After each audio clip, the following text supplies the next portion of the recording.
Graça e paz do Senhor Jesus a todos. Vamos começar hoje gravação de Romanos, capítulo 4. É um capítulo bastante complexo, difícil de ser entendido. Eu estudei bastante para poder tentar resumir para vocês o que eu entendi.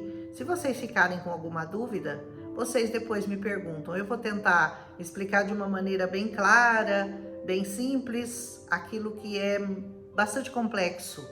Como Paulo vai nos explicar a diferença entre salário e graça, entre justiça e fé. Principalmente o que ele vai nos mostrar é que ninguém consegue se justificar diante de Deus por causa das suas obras, mas sim somente pela sua fé em Cristo Jesus. Percebe a diferença? Então ele vai dar como exemplo o pai Abraão, porque o pai Abraão é considerado como o pai da fé. E por que ele é considerado o pai da fé? Por causa daquilo que ele fez, da atitude dele de entregar o seu filho Isaque, que era um filho de promessa para Deus, porque ele creu que Deus poderia dar outro filho a ele ou não ressuscitar o filho dele. Era nisso que ele cria. Então ele foi justificado, mas ele foi justificado pelas obras. Se ele foi justificado pelas obras, ele tem do que se gloriar, mas não diante de Deus, porque foi ele que conseguiu fazer. Entendeu a diferença? Então ele vai explicar que não, que a justiça de Deus se aplica a nós por meio da fé em Cristo Jesus e não por causa daquilo que você faz para Deus, por causa das suas obras, porque daí seria pagamento de salário. Se fosse pelas obras, Deus só está te pagando. Mas quando é pela fé, é sem merecimento. Não é pelo que você fez, mas pelo que Deus fez. Percebe a diferença? Vamos começar esse capítulo de Romanos? Portanto, o que diremos do nosso antepassado Abraão? O que nós vamos falar dele? Paulo dizia, né? Se de fato Abraão foi justificado pelas obras que ele fez, ele tem do que se gloriar, mas não diante de Deus, diante dele mesmo. Porque ele pode se gloriar de ter conseguido a justificação dele por meio das obras dele. Mas será que é assim que acontece? O que a Escritura diz? Paulo pergunta, o que a Escritura diz? Diz que Abraão creu em Deus e foi creditado como justiça. É como se Deus tivesse um livro de contabilidade e ali ele tem os trabalhadores a quem ele paga salário e tem outros a quem ele faz um crédito de justiça.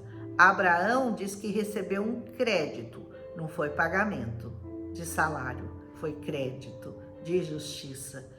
Olha a diferença, né? Ora, o salário do homem que trabalha não é considerado como favor, mas como dívida. Se você trabalha numa firma 30 dias, você tem direito a receber o seu salário no final do mês. E ninguém está fazendo o favor de pagar para você, você trabalhou por aquilo. Mas se você recebe alguma coisa em crédito sem ter trabalhado, aí já não é salário, é crédito. Percebe a diferença? É difícil a gente entender isso aqui, viu? Todavia, aquele que não trabalha, mas confia que Deus justifica o ímpio, a sua fé lhe é creditada como justiça. Então, quando você crê que Deus pode perdoar os seus pecados por meio de Cristo Jesus, então não é por causa do seu trabalho. Então não é pagamento de salário e é crédito de justiça, como Abraão recebeu crédito de justiça. Percebe a diferença? Davi diz a mesma coisa, quando ele fala da felicidade do homem, a quem Deus credita, faz um crédito de justiça, independente das obras. Você percebe que a sua salvação é independente das obras? Você percebe que não adianta você trabalhar para conseguir salvação, fazer obras para conseguir salvação. Uma coisa é separada da outra. As obras que nós fazemos para o Senhor são porque nós reconhecemos que recebemos um perdão imerecido. Então não é por causa das obras, mas é por causa da salvação, é por causa da graça é que nós fazemos as obras e não o contrário. Dá para entender isso ou é muito complicado? Vamos continuar. E diz assim, como é feliz aquele a quem o Senhor não atribui culpa. Como é feliz aquele a quem o Senhor perdoa os pecados sem atribuir culpa nenhuma a ele. Destina-se essa felicidade apenas aos circuncisos? Ou seja, essa felicidade está destinada só para os judeus? Ou também aos incircuncisos? Ou seja, a nós, que não somos judeus, que não somos do povo de Israel. Já dissemos que no caso de Abraão, a fé lhe foi acreditado como justiça. Então Abraão, o pai da fé, recebeu esse crédito como justiça, não como pagamento por obras. Sob quais circunstâncias? Paulo pergunta. Antes ou depois dele ser circuncidado? Não foi depois, foi antes. Então, por isso que esse crédito de justiça vale para todos, porque o Abraão, ele recebeu esse crédito de justiça de Deus antes dele receber o sinal da circuncisão, antes de Deus ordenar que os judeus fossem circuncidados no 8º dia. Estão percebendo a diferença? Assim, ele recebeu a circuncisão como um sinal. Que sinal? Um selo da justiça que ele tinha por causa da fé. Esse crédito que ele recebeu com Deus por causa da fé dele. Quando ele ainda não tinha sido circuncidado. Abraão não tinha sido circuncidado ainda. Quando ele ofereceu o filho e quando ele recebeu esse crédito de justiça de Deus por causa das obras dele. Crédito de justiça não é pagamento de salário.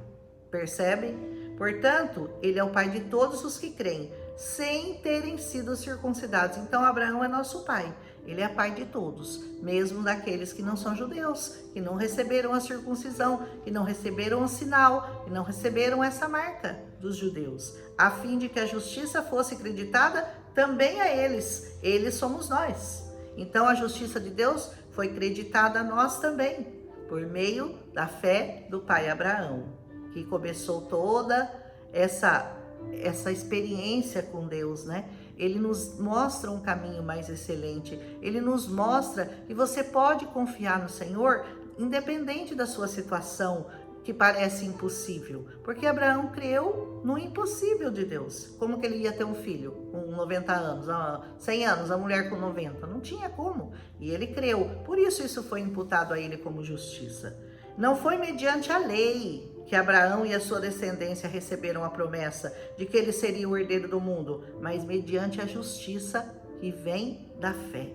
Percebe isso? Abraão recebeu depois a lei, mas ele já tinha recebido esse crédito de fé por causa da justiça que vem da fé. Pois se os que vivem pela lei são herdeiros, a fé não tem valor e a promessa é inútil. Se eles vão viver debaixo da lei, então para que a fé? Se eles sabem que eles vão ser justificados, se eles cumprirem a lei. O problema é que ninguém consegue cumprir a lei. É por isso que a fé é muito mais importante. A graça é muito maior do que a lei. Percebe? Que ninguém consegue cumprir a lei, nem os judeus, nem ninguém. Diz assim, porque a lei, Paulo continua, produz a ira.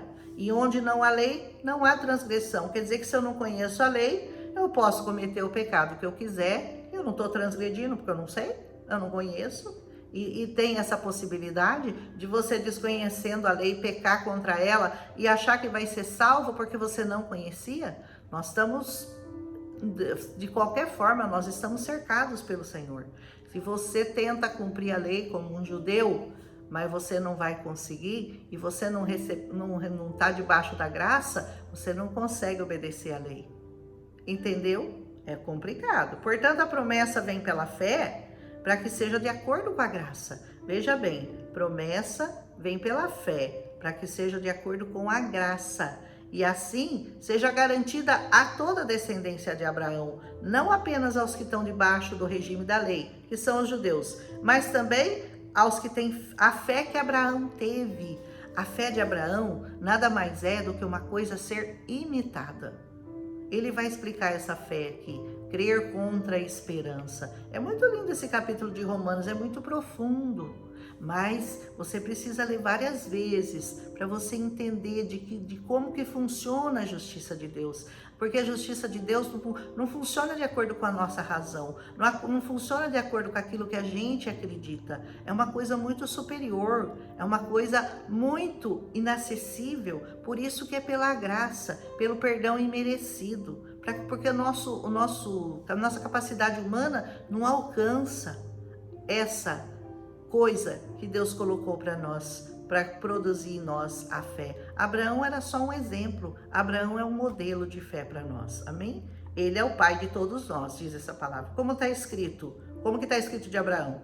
Eu te constituí pai de muitas nações. Ele é o nosso Pai, aos olhos de Deus, em quem creu. É o Deus que dá vida aos mortos e chama à existência coisas que não existem como se já existissem. Como que Abraão creu em Deus? Ele creu em Deus como aquele que dá vida aos mortos. E não é exatamente nesse Deus que nós cremos, porque ele creu, Abraão creu que mesmo que ele matasse o filho dele, o Deus que ele cria podia trazer o filho dele de volta à vida. Ele sabia disso, por isso que ele é o pai da fé. E ele chama à existência as coisas que não existem como se elas já existissem. Como que Deus criou todas as coisas? Como que Deus criou o mundo, o universo, tudo aquilo que nós conhecemos? A partir do nada. A partir do nada, Deus criou todas as coisas. Então, olha essa parte que é a mais importante desse capítulo. Contra a esperança, Abraão creu em esperança. Ele creu contra a esperança, porque não tinha como crer pela esperança, então ele creu contra ela, contra a esperança, ele creu em esperança, tornando-se assim o pai de muitas nações. Ele conseguiu esse título de pai de muitas nações, porque ele conseguiu crer contra a esperança. Como foi dito a seu respeito, assim será a sua descendência. Ele não enfraqueceu na fé, ele creu contra a esperança, ele não enfraqueceu na fé. Ele reconheceu, veja bem, por que ele não enfraqueceu na fé? Porque ele reconheceu que o corpo dele já estava sem vida, e não tinha mais a vitalidade para fazer filhos. Ele contava com cerca de 100 anos de idade.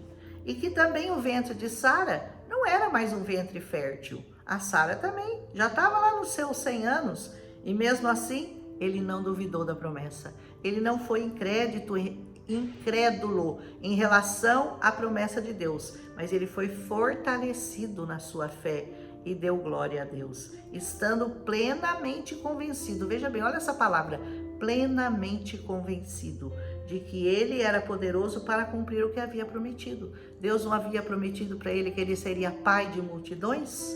Prometeu. Então, como que ele conseguiu aquele filho depois de 100 anos e sem ter vitalidade? Ele creu contra nenhuma esperança e conseguiu aquele filho. Então ele achava que o Deus que deu a ele aquele filho era poderoso para ressuscitá-lo, ainda que ele o matasse, porque Deus havia pedido o seu filho Isaque. Você tem que estar disposto a dar a Deus o seu filho Isaque, o seu Isaque. Qual que é o seu Isaque? Seu Isaque é o seu filho? O seu Isaque é a sua casa? O seu Isaque são os seus bens? O seu Isaque é seu irmão, é o seu pai, é sua mãe? Quem que é o seu Isaque? Você tem que estar disposto a entregar o seu Isaque para Deus, sabendo que Deus é poderoso para ressuscitar aquilo que você ama, aquilo que você acredita, aquilo que você tem como mais precioso. Deus vai ressuscitar a todos nós no último dia. E nós temos que crer nessa promessa. É disso que Paulo estava falando. Que você tem que entregar o seu Isaque no altar do Senhor. Entendeu? Estando plenamente convencido de que ele era poderoso para cumprir o que havia prometido. O que ele havia prometido? Ele seria pai de multidões. Em consequência, isso também lhe foi acreditado como justiça. Ele recebeu um crédito na carteirinha de Deus. Então, na contabilidade do Senhor, não foi um pagamento. Não foi pagamento de obras, como assim, tipo, eu fiz alguma coisa para Deus, então eu tenho salário para receber. Mas se você não fez nada e você recebe um crédito, isso é graça. Isso é perdão imerecido. Isso é aquilo que você nunca vai conseguir por meio de obras. Será que é muito difícil entender isso? As palavras lhe foi acreditado não foram escritas só para ele. Foi acreditado como justiça. Não foi escrito só para Abraão, mas também para nós, para todos nós. A quem Deus vai acreditar justiça. Para nós que cremos naquele que ressuscitou dos mortos, a Jesus, o nosso Senhor. Então, qual é o segredo de tudo? É crer que Deus, o Pai, ressuscitou Jesus dos mortos e vai nos ressuscitar no último dia, para julgamento daqueles que creram e daqueles que não creram. Então não adianta você morrer de dar sopa para pobre, fazer um monte de favor. Você precisa ter um crédito de justiça, e esse crédito de justiça é crer no Senhor Jesus. Ele foi entregue à morte por nossos pecados e ressuscitado para nossa justificação. É tudo que você tem que saber. Aleluia! Que você entenda Romanos capítulo 4, porque é muito bonito e muito profundo. Se ficar na dúvida, me liga ou me escreve. Um abraço e até amanhã.